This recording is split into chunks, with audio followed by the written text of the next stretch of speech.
మొదటి మాట ఏమిటి? క్షమాపణ. రెండో మాట వాగ్దానం క్షమించాడు దేవుడు మొదటి మాటలో. రెండో మాటలో మనకి వాగ్దానం చేశాడు. మూడో మాట మనం చూసుకున్నట్లయితే మొదటి యోహాను 19వ అధ్యాయము 26వ వచనము 27వ వచనం చదువుకుందాం. యేసు తన తల్లియు తాను ప్రేమించిన శిష్యులను దగ్గర నిల్చున్నదో చూచి, అమ్మ, ఇదిగో నీ కుమారుడు అని తన తల్లితో చెప్పాను. తరువాత శిష్యుని చూచి, ఇదిగో నీ తల్లి అని చెప్పాను. ఆ గడియ నుండి ఆ శిష్యుడు ఆమెను తన ఇంట చేర్చుకొనెను. ఇక్కడ చూసినట్లయితే మనము మూడో మాటలో మనకు ఏమి చూస్తున్నామంటే బాధ్యతను చూస్తున్నాం. దేవుడు, ఆ దేవాది దేవుడు ఈరోజు నీ కొరకు నా కొరకు కల్వరి సిల్వలో బలి అవుతూ, నీ కొరకు నా కొరకు కొరడా దెబ్బలు తింటూ 39 కొరడా దెబ్బలు 136 కేజీల సిల్వ బరుగుతో ఆయన ఈరోజు సిల్వలో బలి అవుతూ ఉన్నాడు. అదే విధంగా మనం వాక్యంలో చూసినట్లయితే మనం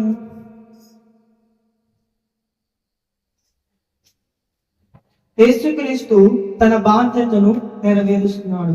యేసు ఒక కుమారునిగా తన తల్లి గురించి ఆలోచిస్తున్నాడు. ఈరోజు మనమైతే ఒక్కరము కూడా తండ్రుల గురించి ఆలోచించడం లేదు. మన బాధ్యత ఏదో మనకు తెలియటం లేదు. ఈరోజు ప్రియమైన దేవుని పెట్టారా, ఇక్కడ మనం చూసినట్లయితే యేసు ఒక కుమారునిగా తన బాధ్యత ఏదైతే ఉందో తన బాధ్యతను నెరవేరుస్తున్నాడు. ఏమని? అమ్మ, ఇదిగో నీ కుమారుడు. యేసుక్రీస్తు ఆకాశానికి భూమికి మధ్యలో వేలాడుతూ సిల్వలో మధ్యలో ఆకాశానికి భూమికి మధ్యలో తన కింద ఉన్నటువంటి తన తల్లిని చూస్తూ, అమ్మ, ఇదిగో నీ కుమారుడు అని తన తల్లికి ధైర్యం ఇస్తున్నాడు. తర్వాత తన శిష్యుని చూస్తున్నాడు. తన శిష్యుని చూసి, ఇదిగో నీ తల్లి అని చెప్పాను. తర్వాత తన శిష్యునికి, ఇదిగో నీ తల్లి అని చెప్పాను. ఇక్కడ యేసుక్రీస్తు తన బాధ్యతను నెరవేరుస్తున్నాడు. ఈరోజు మన బాధ్యతను నెరవేర్చగలుగుతున్నామా లేదా అనేది ఒకసారి మనమే ప్రశ్న వేసుకోవాలి. మనము ఒక తల్లి బాధ్యత ఉందా? మనకి ఒక అధిపతినిగా బాధ్యత ఉందా? ఒక తండ్రిగా బాధ్యత మనకుందా? కుమారునిగా అక్క బాధ్యత నీకుందా? ఏ బాధ్యత, అన్న బాధ్యత నీకుందా? ఏ బాధ్యత ఉందో అది మనము తెలుసుకోవాలి ప్రియమైన దేవుని బిడ్డలారా. అయితే సంఘములో కూడా మనకి కొన్ని బాధ్యతలు ఉన్నాయి. సంఘంలో కూడా కొన్ని పద్ధతులు ఉన్నాయి. సంఘంలో మన బాధ్యతను నెరవేరుస్తున్నామా లేదా అనేది మనం తెలుసుకోవాలి. రోజు సంఘంలో మనకు బాధ్యత ఉంది. ఎంత మనకు బాధ్యత ఉంది? 10 గంటల కంటే 11 గంటలకు రావడం మన బాధ్యత.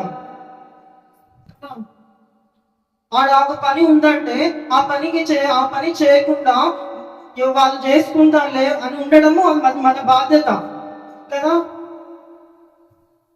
ఇక్కడ మనం చూసినట్లయితే మన బాధ్యత ఏదంటే సంఘంలో కానీ కుటుంబంలో కానీ ఎక్కడైనా సరే మన బాధ్యత ఏదైతే ఉందో ఆ బాధ్యతను మనము నెరవేర్చాలి. ఈరోజు కష్టపడే పని ఉందా మందిరంలో, ఆ పని నువ్వు చేయాలి, అది నీ బాధ్యత. రోజు వంట చేసే పని ఉందా నీది వంట చేయాలి. ఈరోజు ఎవరైనా కుటుంబానికి సహాయం చేయాలి, లేకపోతే ఎవరైనా మందిరంలో ఏదైనా అక్కడైనా ప్రేయర్ ఉంటుందంటే త్వరగా వచ్చి ఆ పనులను మనం చేయాలి. అది మన బాధ్యతగా ఈరోజు మనం తెలుసుకోవాలి. అది మన బాధ్యత. ఈరోజు చాలా మంది మేము చూస్తుంటే ఇక్కడ అస్సలు ఒక టైం అంటే ఒక టైంకి వస్తున్నారు, ఒక టైం అంటే ఒక టైంకి వస్తున్నారు. ఎక్కడైనా ప్రేయర్ అంటే చాలా మంది రారు. సంఘానికి ప్రత్యేకంగా ప్రతి ఒక్కరు సంఘం అంతా ఆహ్వానిస్తారు, కానీ సంఘం అంతా రాదు. కానీ కొంతమంది అక్కడికి వెళ్తున్నాం. అక్కడ కొంతమంది మాత్రమే దేవుని నామాన్ని మహిమపరుస్తున్నాం. కానీ అలాగ ఉండకూడదు. దేవుని నామాన్ని బాధ్యతగా మనము నెరవేర్చాలి. మన బాధ్యతలు మనం నెరవేర్చాలి. అదే మనకు బాధ్యత ఉంటే మందిరంలో ఈ వారం మీ కుటుంబం చేయాలి, ఈ వారం మీ కుటుంబం చేయాలని పరిచర్యలో అంటారా? ఎందుకు మీ పేర్లు చెప్తారు? బాధ్యత లేదు కాబట్టి. మనకి బాధ్యత లేదు కాబట్టి సంఘంలో ప్రత్యేకంగా ఈ వారం మీ కుటుంబం చేయాలి, ఈ వారం మీ కుటుంబం చేయాలి, ఈ వారం పరిచయంలో మీరు వాడబడాలి అని చెబుతున్నారు. కానీ మన బాధ్యతలు మందిరంలో ఏమైతే ఉన్నాయో వాటిని మనం తెలుసుకోవాలి. మనకే పరిచర్య, కసు దొబ్బే పరిచర్యనా, బండలు తుడిసే పరిచర్యనా, అది కూడా చిన్న పరిచర్యనే. ఈరోజు చిన్న పిల్లలు ఉంటారు, చిన్న పిల్లలు చేతిలో పక్కన అక్కడ చెట్లు అంటారు చక్కగా పెట్టాలి, చిన్న పరిచర్య. దేవునికి కావలసినటువంటిది ఏంటి అంటే పరిచర్య చేయడం, మన బాధ్యతను నెరవేర్చడం. మనము అదే విధంగా నిర్గమాకాండము 20వ అధ్యాయము 12వ వచనం చూసినట్లయితే, నీ దేవుడైన యెహోవా నీకు అనుగ్రహించు దేశములో నీవు దీర్ఘాయుష్మంతుడగునట్లు నీ తండ్రిని నీ తల్లిని సన్మానించుము. ఈరోజు ఎంతమంది తల్లిదండ్రులను సన్మానిస్తున్నారు చెప్పండి? ఈరోజు ఎంతమంది తల్లిదండ్రులను సన్మానిస్తున్నారు? ఎంతమంది వృద్ధాశ్రమాలు వేస్తున్నారు? ఎంతమంది అనాథాశ్రమాలు వేస్తున్నారు? అది మీ బాధ్యతనా? కాదు. మన బాధ్యత ఏంటి అంటే, ఒక తల్లిగా ఉంటే ఆ రోజు నీ బాధ్యత ఏంటి? వేకునే లేచి నీ పిల్లల కొరకు, నీ కుటుంబం కొరకు ప్రార్థన చేస్తున్నావా?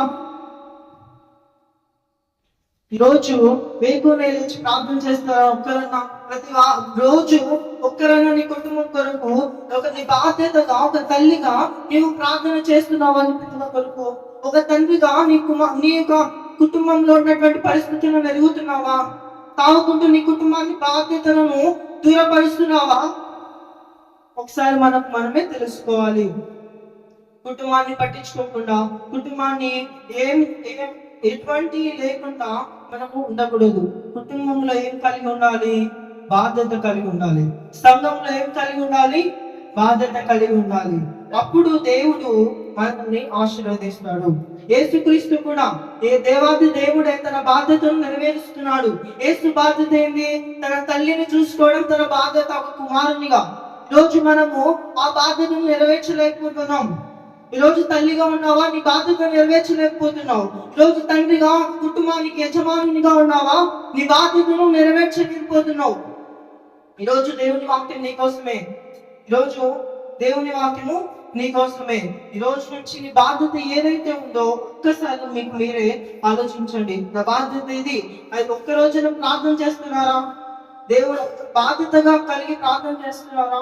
ఇక్కడ మందిరంలో కొన్ని అవసరతలు ఉన్నాయి, వాటి కొరకు ప్రార్థించాలి, వాటి కొరకు సహాయం చేయాలి అని ఒక్కరికైనా బాధ్యత ఉందా? ఎవ్వరికి లేదు. బాధ్యత ఉంటే ముందుగా రావాలి, ముందుగా వచ్చి బాధ్యతను ఏ బాధ్యత అయితే ఉంటుందో ఆ బాధ్యతను మనము నెరవేర్చాలి. ఏ బాధ్యత అయితే ఉంటుందో ఆ బాధ్యతలో మనము పూనుకోవాలి. మనము రెండవదిగా చూసినట్లయితే యోహాను 19వ అధ్యాయము 27వ వచనము, తర్వాత శిష్యును చూచి ఇదిగో నీ తల్లి అని చెప్పాను. ఆ గడియ నుండి ఆ శిశువు ఆమెను తన ఇంట చేర్చుకునేను. దీన్ని బట్టి మనం ఏం గమనిస్తున్నాము ఈ వాక్యంలో అంటే, ప్రేమైన దేవుని పెట్టారా, యేసుక్రీస్తు తన తల్లిని చూసుకోమని చెబుతున్నాడు శిష్యునికి. కానీ శిష్యుడు ఏమన్నాడా? ఏమనలేదు. వెంటనే ఏం చేస్తాడు? తన ఇంటికి చేర్చుకున్నాడు తన తల్లిని. ఈరోజు దేవుని మాటలకు లోబడలేని స్థితిలో మనం ఉంటున్నాం. కానీ తన శిష్యుడు ఏం చేస్తున్నాడు? యేసు మాటకు లోబడుతున్నాడు. దేవుని మాటకు లోబడి వెంటనే తన తల్లిని తన ఇంటికి చేర్చుకున్నాడు. కానీ మనము లోబడకుంటున్నాం. దేవుని మాటలన్నా, దేవుని పరీక్షలన్నా అస్సలు లోబడటం లేదు. దేవునిలో భయం లేదు, భక్తి లేదు మనకందరికి. కాబట్టి మొదటిగా దేవునికి లోబడాలి. ఏం కావాలి? దేవునికి లోబడాలి. ఆ యేసుక్రీస్తు ఒక్క మాట ఇప్పుడు నేటి రోజున చూస్తే ఎవరైనా సరే వచ్చేవాళ్ళు కానీ ఎవరైనా లేని వాళ్ళు దగ్గరకు వచ్చి వాళ్ళకి ఏమైనా అడిగితే వాళ్ళకే ఇవ్వలేనంత స్థితిలో అడిగిన తెలిసిన వాళ్ళు కానీ, బంధుమిత్రులు కానీ, సొంత వాళ్ళే సహాయం చేయలేని స్థితిలో మనం ఉన్నాం. కానీ ఉన్నప్పటికీ మనం చేయలేము. మన మనసు ఇక్కడ దేవుని మాటలు ఏమని సెలవిస్తున్నాయంటే, మనం ఏం చేయాలి? ప్రతి ఒక్కరిని ప్రేమించాలి, లోబడాలి. ఇలాగా. కానీ శిష్యుడు మాత్రము ఎంత ఉన్నప్పటికీ తన పరిస్థితి ఏందో తెలియదు. అయినప్పటికీ అతడు ఏం చేశాడు? తన కుటుంబంలో చేర్చుకున్నాడు యేసు తల్లిని. అలాగ మనము మన బాధ్యతలు ఏందో తెలుసుకోవాలి.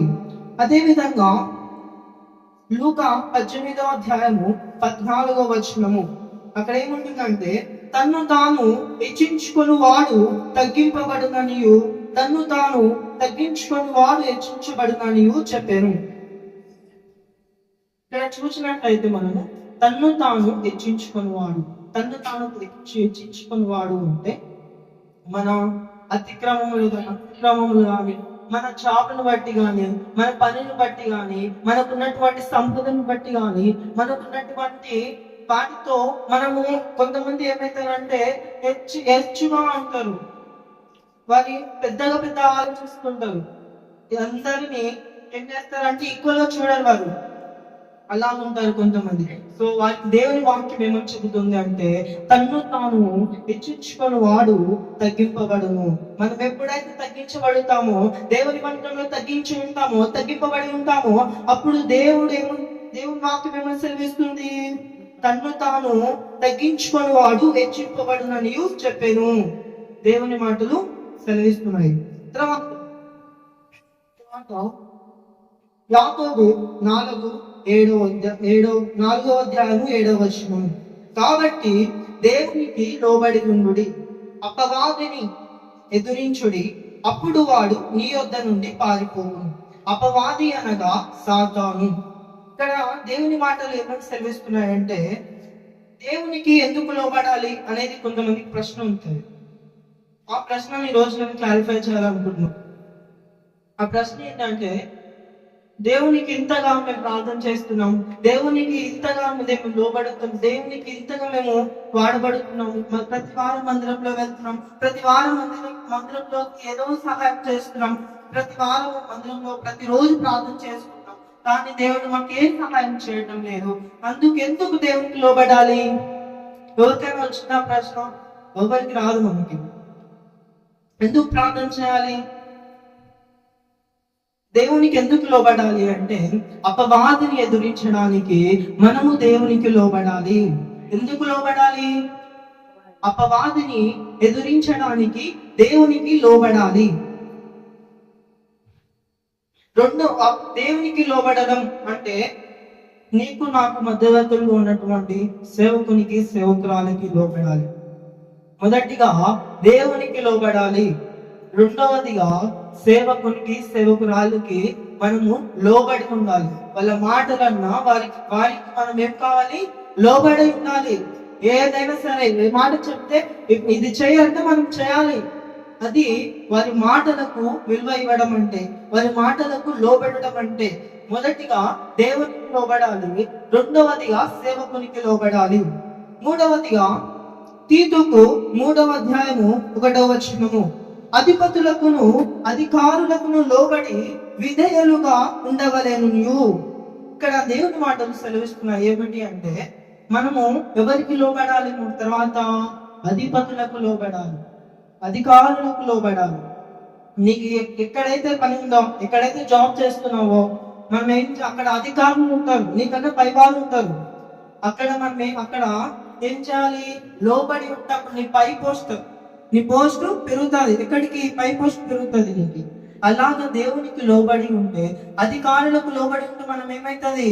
మన పోస్ట్ పెరుగుతుంది, దేవుని నామానికి మహిమ కలుగుతుంది. తర్వాత 4వదిగా 1 పేతురు 3వ అధ్యాయము 1వ వచనము, అటువలే స్త్రీలారా మీరు మీ స్వపురుషులకు లోబడి ఉండుడి. ఇక్కడ స్త్రీలు ఏముంది అని అనుకోకండి. స్త్రీలు అంటే ఇక్కడ స్త్రీలు పురుషులకు లోబడాలి, పురుషులు స్త్రీలకు లోబడాలి. ఏం కావాలి? మీరు నీ పురుషుడు అంటే, నీ స్వపురుషుడు అంటే నీ భర్త కానీ, నీ యజమానుడు కానీ ఏం కావాలి? లోబడాలి. తర్వాత ఒక భర్త నీవేం చేయాలి? యజమానురాలైనటువంటి నీ భార్యకు లోబడాలి. అంతే తప్ప ఒక భర్త ఒక మాట అంటే చాలు, దానికి 4-5 మాటలు ముందే అనేస్తారు. భార్య ఒక్క మాట అంటే చాలు, దానికి 5-6 మాటలు ముందే అనేస్తారు. కానీ అది లోబడటం కాదు. మనం దేవుని పిల్లగా క్రైస్తవులుగా మనకు ఉండవలసినవి ఉండకూడనిది ఏంది అంటే అహంకారం. మనం ఉండాల్సింది లోబడటం. దేవుని పిల్లలుగా మనము లోబడాలి.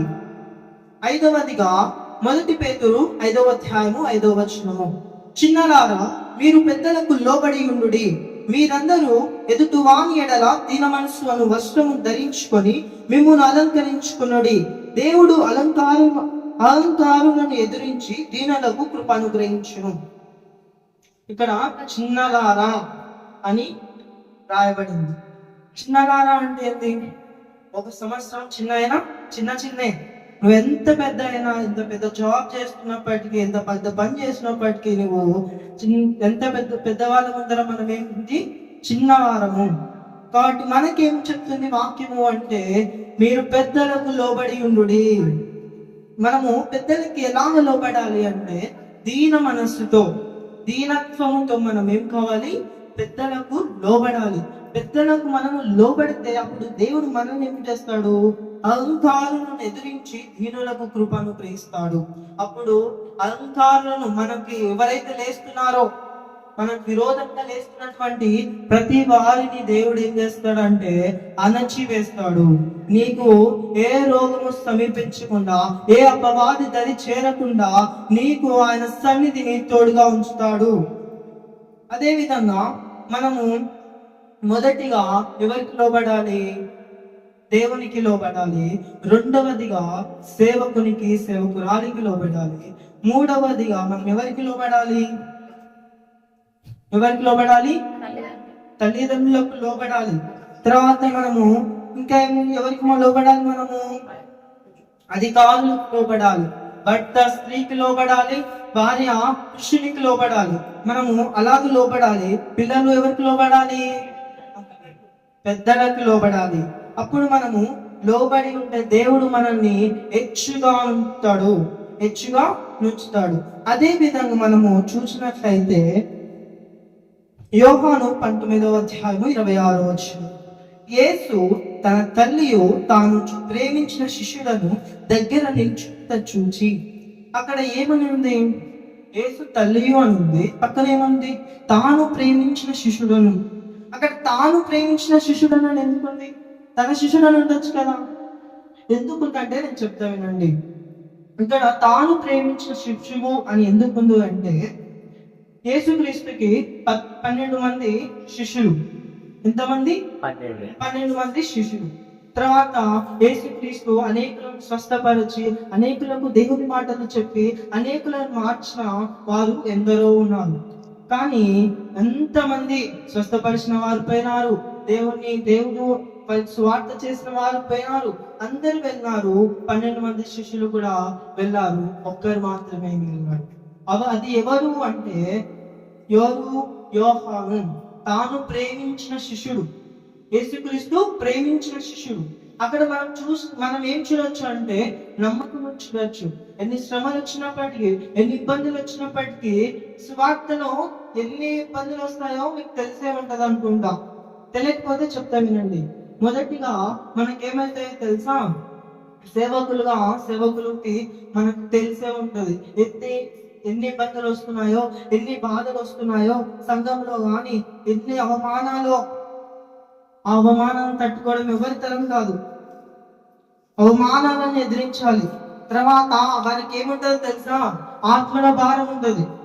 ఆత్మల భారము, ఆత్మలో ఆవేదన ఉంటది. తర్వాత ఒత్తిడి ఉంటది వారికి. వారు కేవలం సంఘమే కాదు వారికి ఉండేది, కుటుంబం కూడా ఉంటుంది వారికి.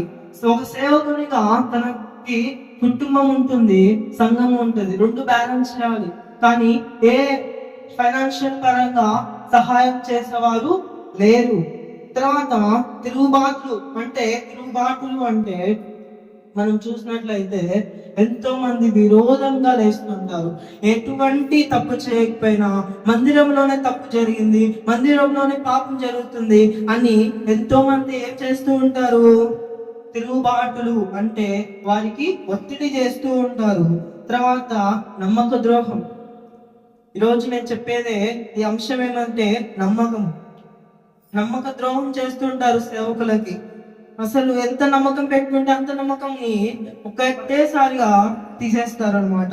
తర్వాత నిందలు ఉంటాయి, అవమానాలు ఉంటాయి, పోటీ మాటలు ఉంటాయి. ఆ సంఘానికి ఎందుకు పోవాలని అందరం అంటుంటారు. ఆ సంఘంలో ఏముంది మీకు? ఆ సంఘంలో ఏముంది? ఏం చేస్తున్నారు? అది ఇది అది డామ్ డూమ్ డిష్ అని ఎన్నో చెప్తుంటారు. కానీ మనము ఏ సేవకురాలి గుణగణాలు తెలుసుకోవాలి. మనము వాళ్ళ యొక్క సేవా పరిచర్య తెలుసుకోవాలి. మేము ఇన్ని రోజులు సేవా పరిచర్యలో మేము కూడా స్టార్టింగ్ లో నేను కూడా అనేక సంఘాలు తిరిగాను. నేను కూడా సంఘాలకు వెళ్ళాను, వేరే వేరే సంఘాలకు వెళ్ళాను. కానీ ఈ సంఘంలో నేను స్థిరపడ్డాను. ఎందుకు స్థిరపడ్డాను అంటే ఇక్కడ ఏ పరిచర్య ఉంది అంటే నమ్మకమైన పరిచర్య ఉంది, పరిశుభ్రత కలిగిన పరిచర్య ఉంది. ఎటువంటి మోసాలు లేవు, ఎటువంటి అబద్ధాలు లేవు. ఒకటి విధంగా ఇంకొకరి గారు ఒక విధంగా ఉండేది కాదు. ఇక్కడ ఏముందంటే పరిశుద్ధత ఉంది. ఇక్కడ ప్రార్థన జరుగుతుంది అంటే ఇక్కడ ప్రతి ఒక్కరి కొరకు ఇక్కడ ప్రార్థించబడుతుంది. ప్రతిరోజు చేరి ప్రార్థిస్తున్నారు. ఇక్కడ ఎందుకు? ఆత్మల భారం కలిగి ఉంది. ఏమని ఉంది? ఆత్మల భారం కలిగి ఉంది. మనము ఒక సేవకునికి సహాయం చేయాలి. ఆర్థికంగా కానీ ఫైనాన్షియల్ పరంగా మనం ఏదైతే సరే సేవకునికి మనం సహాయం చేయాలి. సేవకునికి మనము లోబడాలి. సేవకునితో నమ్మకంగా ఉండాలి. సేవకుని పట్ల ఏం కలిగి ఉండాలి? నమ్మకము కలిగి ఉండాలి. తర్వాత మనం చూసినట్లయితే సామెతలు 28వ అధ్యాయం 20వ వచనం, నమ్మకమైన వానికి దీవెనలు మెండుగా కురియును. ఏమంటాయి? దీవెనలు మెండుగా కలుగుతాయి. ఎవరైతే నమ్మకంగా ఉంటారో వారికి దీవెనలు మెండుగా ఉంటాయి. ప్రతిసారి పాశ్రంకులు జానకు వచ్చినానికి ఒక మాట చెప్పేవారంట. ఏమిటి అంటే దేవుడు మనల్ని నమ్మాలి, మనము దేవుని నమ్మడం కాదు. ఆ మాట మందిరంలో పరిచయం నేర్పించబడుతుంది అని చెప్తున్నాం కదా. అలా అది విధంగా పరిచయం నేర్పించే సమయంలో చాలా ప్రతిసారి మాకు ఈ మాట చెప్పేవారు. ఏమిటి అంటే దేవుడు మనల్ని నమ్మాలి, మనం దేవుని నమ్మడం కాదు. దేవుని మనం నమ్ముతాం, ఎంతైనా నమ్ముతాం, కానీ దేవుడు మనల్ని నమ్మాలి. సేవకుడు ఉన్నాడు, సేవకుడు మనల్ని నమ్ముతున్నాడా లేదా? ఈరోజు సేవకురాలు మనల్ని నమ్ముతున్నా లేదా? సంఘంలో ఎన్నో దొంగతనాలు చేస్తున్నారు, ఎన్నో తీసుకొని వెళ్తున్నారు. అసలు నీది ఏంటి అసలు? అది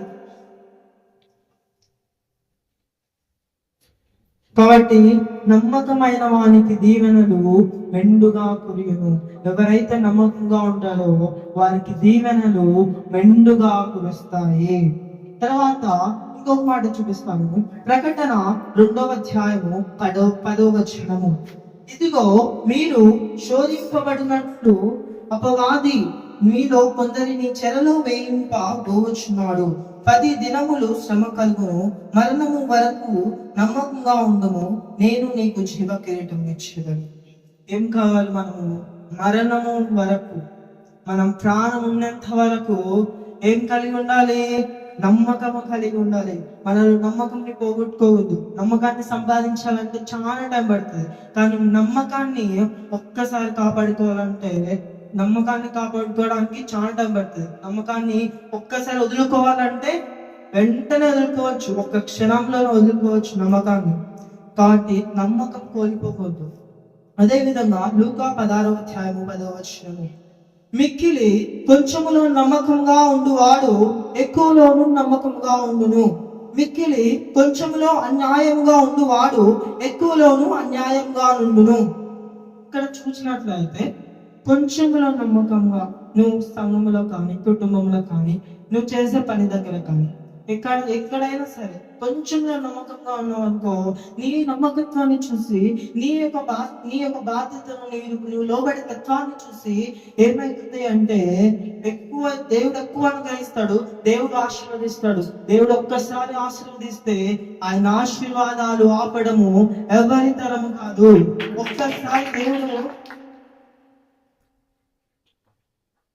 ఒకసారి దేవుడు కరుణించకపోతే, దేవుడు మన పైన చాలి చూపకపోతే మనం ఏ పాటి వారమో మనము ఎరగలేము. అదే విధంగా చివరిగా మీకు ఒక్క మాట చెబుతాను. మత్తయి 21వ అధ్యాయము 22వ వచనము, మరియు మీరు ప్రార్థన చేయనప్పుడు వేటిని అడుగుదురో అవి నమ్మిన ఎడల మీరు వాటినన్నిటిని పొందుదురని వారితో చెప్పాను.